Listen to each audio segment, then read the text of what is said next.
Hello, in this video I'm going to go over how to mirror our model not using the tool here. I want to show this in case this mirroring tool doesn't work or if this won't work for your particular asset. Knowing this method might come in handy in the future. So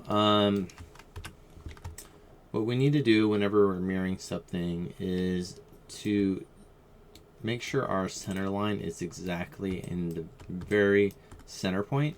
And there's a couple ways you can do that. One is by going up here and then setting it the X to 0, press enter, and that will set all those edges to 0 like that. So that's a really useful way of doing it, and pretty easy. Another way is, so I just double selected my edge here, scaling it in one direction on the X, and that flattens it. And then I use my snapping on my grid by holding down X. I'm holding down X and then middle mouse and dragging left and right, and that will snap it right into the center. So either of those, and it's good to know that you can do that because that can be useful for other things. Okay, so now I have this and I want to mirror it. So I'm going to hit Control D for duplicate, and I need to flip it. So to do that, you just go over here to scale X and do -1. There we go. And now I have two pieces, but they're not combined. So I need to go to Mesh and go to Combine.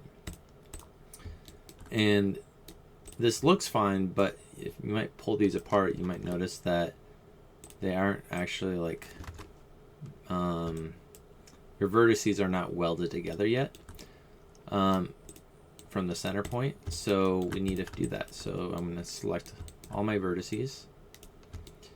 And then I'm going to use my marking menu by holding down Shift, right click. I'm going to go up to merge vertices, then merge vertices in the options here. And this is the threshold distance between what vertices will, when they will start to merge together. So if you have vertices that are really close together, if I set this to like if I set this to like 1, I'll probably start merging things that I don't want. I'll hit apply. And it might be fine actually for this. Yeah, I don't see the issue. And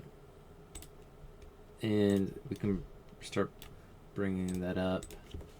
It doesn't go up more than that.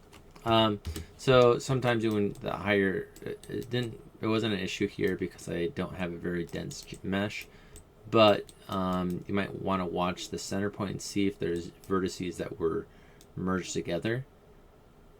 So I don't have an issue here with that. So usually the number that you want is like a 0.01 or 0.001 because you did that centering part and you mirrored over and you only want the vertices in the very center to merge. So that looks good. And now I'm going to delete my history. And there we are. I'll see you in the next video.